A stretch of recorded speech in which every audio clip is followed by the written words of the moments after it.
अस्सलाम वालेकुम। तो दोस्तों, इमरान भाई जो कि कांग्रेस के तरफ से है, हार्दिक पटेल के धज्जियां उड़ाते हुए दिखाई दे हैं एक डिबेट के दौरान। क्या हार्दिक पटेल को डिबेट में पर्त बाय पर्त पोल खोलते हुए दिखाई दिए हैं इस डिबेट में?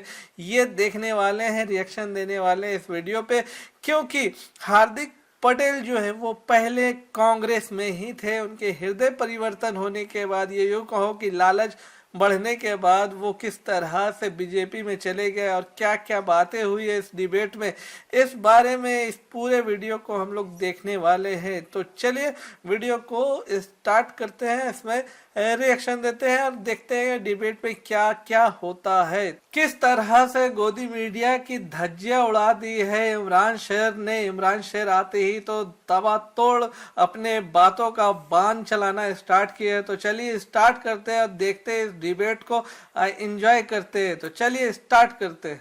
प्रधानमंत्री जी को अपनी पूर्ववर्ती सरकारों से नाराजगी थी, तो विदेश में जाकर के यह कहने की क्या जरूरत है? क्या इससे देश का अपमान नहीं होता? ये भारत सफेरों का देश है। भारत में पैदा होना। नरेंद्र भाई मोदी जब गुजरात के मुख्यमंत्री थे तो अमेरिका जाने के लिए आप ही के नेता उस टाइम तो वीजा ना मिले इसके लिए सिफारिश किया करते थे। अब वीजा अमेरिका नहीं दे रहा था, उसमें भी कांग्रेस का हाथ। हृदय परिवर्तन हुआ, ये चले गए। मैं प्रधानमंत्री जी के पुराने भाषण याद दिला रहा था, हार्दिक भाई के पुराने भाषण नहीं याद दिलाऊंगा। जो प्रधानमंत्री जी के बारे में, गृह मंत्री जी के बारे में इन्होंने बोले हैं, मैं वो बिल्कुल याद नहीं दिलाऊंगा। दोस्तों, एक टाइम पर कांग्रेस पार्टी के दफ्तर में झाड़ू लगाने वाला हार्दिक पटेल पीएम मोदी और भाजपा को रात दिन कोसता था। फिर अचानक एक दिन इसका हृदय परिवर्तन होता है और नंगे पांव भागे भागे भाजपा कार्यालय पहुंचता है और जाकर भाजपा ज्वाइन कर लेता है और अब यह कांग्रेस पार्टी को कोसता रहता है। यह दलबदलू हार्दिक पटेल एक डिबेट में कांग्रेस पार्टी के फायर ब्रांड नेता और लोकप्रिय शायर इमरान प्रतापगढ़ी के साथ डिबेट में मिल जाता है। जहां इमरान प्रतापगढ़ी ने धोना शुरू किया तो बेचारा मेमियाने लगा। देखिए पूरी डिबेट और इस पर अपनी राय जरूर लिखिए। चलिए शुरू करते हैं। पिक्चर चालू करो बे। बहुत महत्वपूर्ण बात इन्होंने कही कि देश के बाहर जा करके देश के बारे में कुछ बुरा नहीं कहना चाहिए। बहुत अच्छी बात है। मेरा ख्याल है कि एक बार हार्दिक भाई को प्रधानमंत्री जी का प्रधानमंत्री रहते हुए शंघाई में, कैलिफोर्निया में, अमेरिका में, दोहा में तमाम उनके पुराने भाषण सुनने चाहिए, जिसमें वो कह रहे हैं कि भारत सपेरों का देश है, हिंदुस्तान में पैदा होना पाप है। ये किसके भाषण है? ये प्रधानमंत्री जी के भाषण। अरे बाप रे, ये तो धोती खोल रहा है। राहुल गांधी जी ने क्या कहा? आपके पास अगर ऐसा कोई भाषण है तो आपको सुनाना चाहिए। बिल्कुल, अभी आपको YouTube पूरा भरा पड़ा है, मैं आपको सुना दूंगा। भरा पड़ा नहीं, आपका तो दिखाई देता है ना। अगर देश के प्रधानमंत्री नरेंद्र भाई मोदी, मैं इमरान भाई, आप हमारे दोस्त हैं, आपको सुनाना चाहिए। लगता है तुम गू खा के ही मानोगे। चलो भाई, देखो अब मैं क्या करता हूँ।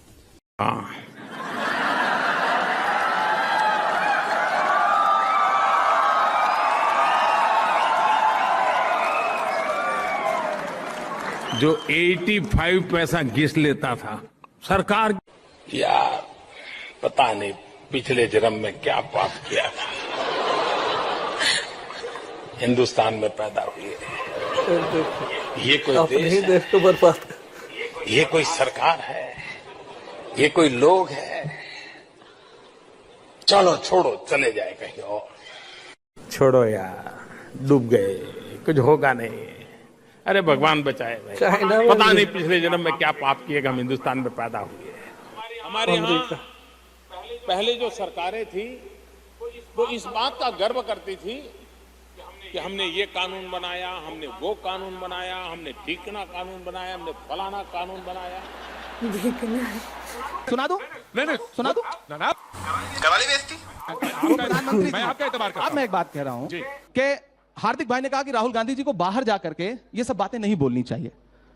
हार्दिक भाई, आपने राहुल जी का वो कैम्ब्रिज का भाषण पूरा सुना है? आज तक मैं ये नहीं समझ पाया कि पूरी भाजपा ने जो व्हाट्सएप यूनिवर्सिटी के जरिए ज्ञान उड़ेला, जिसमें कई कई मंत्री लगाए गए, अनुराग ठाकुर जी लगाए गए, स्मृति ईरानी जी लगाई गई, जगत प्रकाश नड्डा जी स्वयं कूद पड़े, आज तो हरदीप पुरी जी भी कल से कूदे हुए हैं। क्या भारतीय जनता पार्टी के तमाम नेताओं ने वो भाषण सुना जिसमें राहुल जी कह क्या रहे हैं? बस राहुल जी ने तो देश के विरोध में बात कर दी। किसी भी मंच पर कोई बात ना करे। वो किसी का शेर है कि कहा गया है, सुना गया है, कोई ना बोले। ज़बां दराजों को मशवरा है, कोई ना बोले। अजीब लुकनत पसंद हाकिम से वास्ता है, जो चाहता है, जो सोचता है, कोई ना बोले। अगर कोई बोलेगा तो साहब नाराज हो जाएंगे। क्यों? क्योंकि बोलेगा तो अडानी पर बोलेगा, बोलेगा तो सवाल पूछेगा कि एलआईसी का पैसा अडानी को क्यों दिया गया, एसबीआई का पैसा जिसमें देश के गरीबों का पैसा लगा है वो अडानी को क्यों दिया गया। तो साहब चाहते हैं कि कोई बोलेगा, बाहर जाकर सदन भी ना चले, सदन में भी ना बोले, संसद का पूरा सत्र एक अडानी को बचाने के लिए कुर्बान किया जा रहा है। प्रतीक भाई, आप मुझसे सवाल पूछ रहे हैं, इसी तरह से आप भाजपा के नेता से भी पूछिए कि कैम्ब्रिज यूनिवर्सिटी का पूरा भाषण सुना आपने? पूछा? मैंने सुना। तो क्या कहा है उन्होंने, जरा वो बताइए क्या कहा है राहुल गांधी जी? उन्होंने कहा कि मेरा फोन भी टैप कर दिया गया।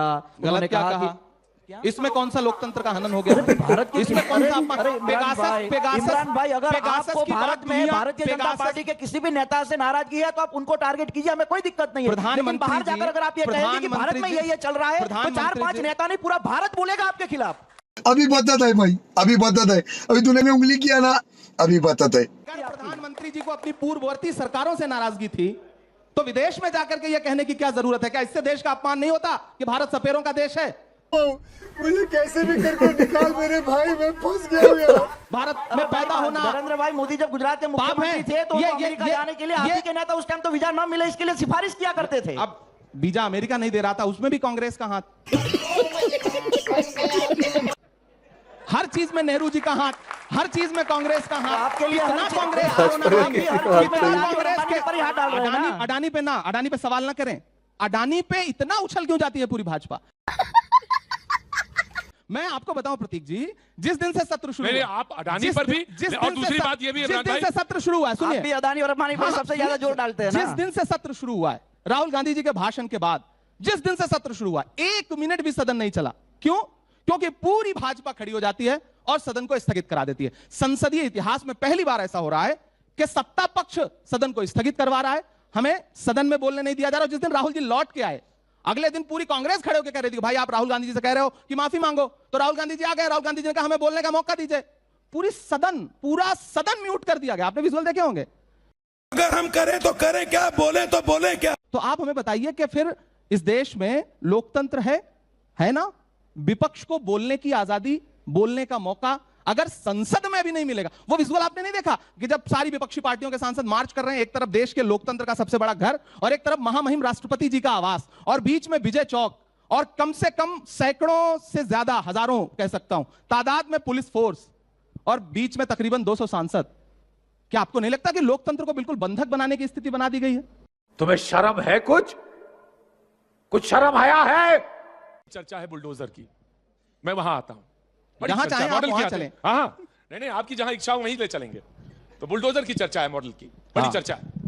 अच्छा, बंद कर दीजिए अदालतें ना, बंद कर दीजिए अदालतें, बुलडोजर से न्याय करवाइए।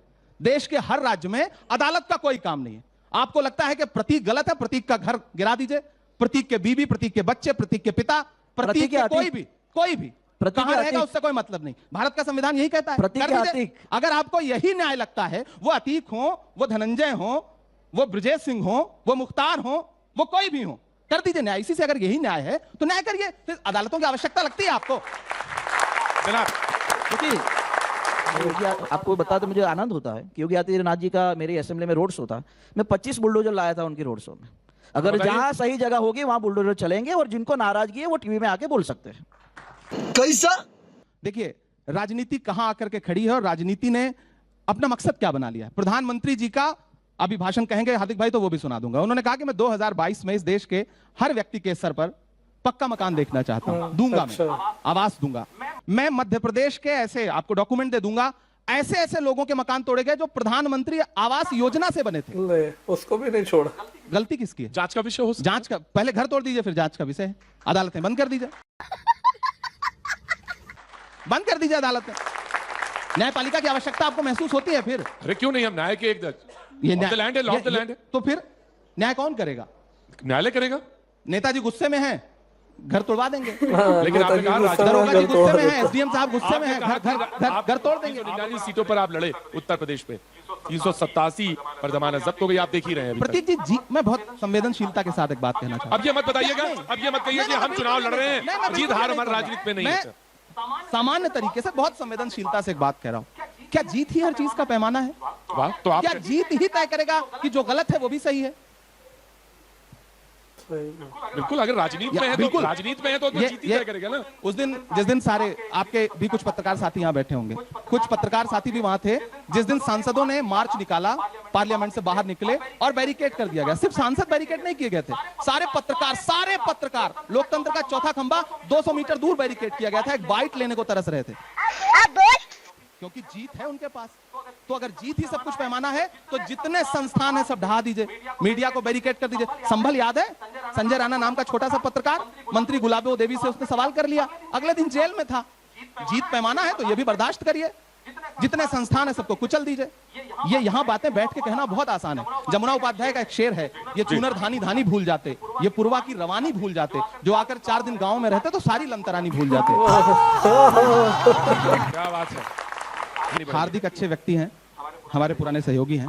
हमने बहुत सारी जगहों पे साथ चुनाव प्रचार किया है, हमारे साथ ही थे। फिर इनका हृदय परिवर्तन हुआ और अच्छी जगह चले गए। और मजे की बात यह है, सॉरी इमरान भाई, और गजब की बात यह कि सिर्फ मेरा ही हृदय परिवर्तन नहीं हुआ, जहां से मैं चुनाव लड़ा वहां 52,000 वोटों से मैं जीता हूं, लोगों का भी हृदय परिवर्तन हुआ है। और बड़ी डिफिकल्ट कॉन्स्टिट्यूंसी, 10 साल से कांग्रेस थी इनकी, डिफिकल्ट कॉन्स्टिट्यूंसी, और हमारे कारण एक बार जीते थे, इस बार हराया। हाँ, इनका हृदय परिवर्तन हुआ, ये चले गए। मैं प्रधानमंत्री जी के पुराने भाषण याद दिला रहा था, हार्दिक भाई के पुराने भाषण नहीं याद दिलाऊंगा। जो प्रधानमंत्री जी के बारे में, गृह मंत्री जी के बारे में इन्होंने बोले, मैं वो बिल्कुल याद नहीं दिलाऊंगा क्योंकि ये हमारे अच्छे मित्र हैं। लेकिन अगर जवानी के जोश में हम समाज के हितों के लिए लड़ते हैं तो स्वाभाविक है कि प्यार से तो आंदोलन होता मैं अगर आप हार्दिक भाई से पूछूं कि समाज का वही हित अब कहां चला गया? ये आपसे कह रहे हैं कि आप जोश मत आइए, अगर मत खोइए। पाटीदार समुदाय के कितने बच्चे अगर मारे गए तो उनके इंसाफ की बातें जो हार्दिक हमारा भाई करता था जिस जोश जज्बे के साथ, कि जिस पे राजद्रोह तक लगा दिया था भारतीय जनता पार्टी ने, आज हमारा हार्दिक भाई चुप है। तो साला ये दुख का खत्म नहीं होता बे। मैं कोई सवाल नहीं खड़ा करूंगा। हम संसद में जो व्हाट्सएप देखा है, किसी ने भेजा है कि सवाल पूछ लीजिए। ऊपर वाले की इतनी मेहर है कि मुझे व्हाट्सएप यूनिवर्सिटी से ज्ञान प्राप्त करने की कोई आवश्यकता नहीं है, और मैं व्हाट्सएप यूनिवर्सिटी ज्ञान प्राप्त करके नहीं बोल रहा हूँ, मैं सामान्य बातें कह रहा हूँ। वो हार्दिक भाई भी मानेंगे कि जब इन्हें गुजरात से बाहर कर दिया गया था, राज्य बदर जिसको बोलते हैं, हालांकि तो उसके बाद इनके वो सरकार ने इनके साथ किया था। आज वो आंदोलन में ऐसा ही होता है मेरे भाई, आंदोलन ऐसे ही खत्म होते और चुप कर पूरे हिंदुस्तान में पहली बार आंदोलन रिजर्वेशन पारित हुआ है। जिन सरकारों के खिलाफ आंदोलन हो रहे थे, प्रधानमंत्री और गृह मंत्री जी के खिलाफ हार्दिक भाई पूरे जोश और जज्बे से बोला करते थे। फिर एक दिन ऐसा हृदय परिवर्तन हुआ कि आज नरेंद्र मोदी 40 मैं आपके ऐसे ही एक हृदय परिवर्तन वाले को बताते हैं। वो आजकल सीएम है असम के, और उन्होंने कहा कि मदरसे बंद कर देने चाहिए। हाँ, तो आपका नहीं, उन्होंने कहा, मैंने सुना है, ठीक है, मैंने सुना है। तो आप ही क्या सारे लोगों का हृदय परिवर्तन क्यों? वो तो लोगों का घर भी उजाड़ रहे हैं, उन्हें मदरसे भी बंद कर देना है, उन्हें किसी के भी संविधान में जो कुछ लिखा है उसको मानना ही है। मुख्यमंत्री रहते हुए आदरणीय प्रधानमंत्री जी ने जो जो किया है, क्या आज उस एक भी बात पर कायम है? वो बताएंगे उनको। आधार कार्ड का विरोध उन्होंने किया, मनरेगा का विरोध उन्होंने किया, ये कहते थे कि सीबीआई का सबसे ज्यादा दुरुपयोग सरकारें करती हैं, चुनाव सीबीआई के जरिए लड़े जाते हैं। आज प्रधानमंत्री जी सुनने को तैयार है। ऐसी चुप्पी ओढ़ ली है उन्होंने कि अडानी के मुद्दे पे एक शब्द संसद में आके बोल रहे हैं। प्रधानमंत्री बनने से पहले देश नहीं था क्या? तब जाकर के विदेश में कहने की क्या आवश्यकता है कि भारत तो सपेरों का देश। आज क्या नारा है? राहुल गांधी माफी मांगो। राहुल गांधी इस बात के लिए माफी मांगे कि उन्होंने भारत को जोड़ने के लिए 3,500 किलोमीटर पैदल यात्रा की। राहुल गांधी इस बात के लिए माफी मांगे कि वो ये कहते हैं कि लोकतंत्र बचाओ। माफी तो भाजपा को मांगनी चाहिए 15 लाख के जुमलों के लिए, अच्छे दिन के झूठे वादे के लिए। अरे बाप रे, ये तो धोती खोल रहा है। तो भाई देखिए किस तरह से डिबेट में इमरान भाई किस तरह से लथाड़ करके भाई खोल दिया है भाई हार्दिक पटेल का मैंने ये भाषण सुना है जब वो कांग्रेस में थे, तो किस तरह से मोदी के खिलाफ बहुत सारी सभाएं की है जिसमें वो उनके खिलाफ बोले हैं, और किस तरह से उनका हृदय परिवर्तन हो करके और फिर उनका जो है गुणगान गा रहे हैं नरेंद्र मोदी का। कुछ होगा इसके पीछे लॉजिक, लेकिन इमरान शेर भाई ये तो लथाड़ के मारे हैं। तो चलिए मिलूंगा फिर हम दोनों नए वीडियो के साथ, और इमरान भाई की वजह से आवाम की आवाज़ भी बुलंद होगी। तो चलिए फिर इसी के साथ हम लोग वीडियो यहीं पे एंड करते हैं, फिर मिलेंगे न्यू वीडियो के साथ, नए रिएक्शन लेकर के।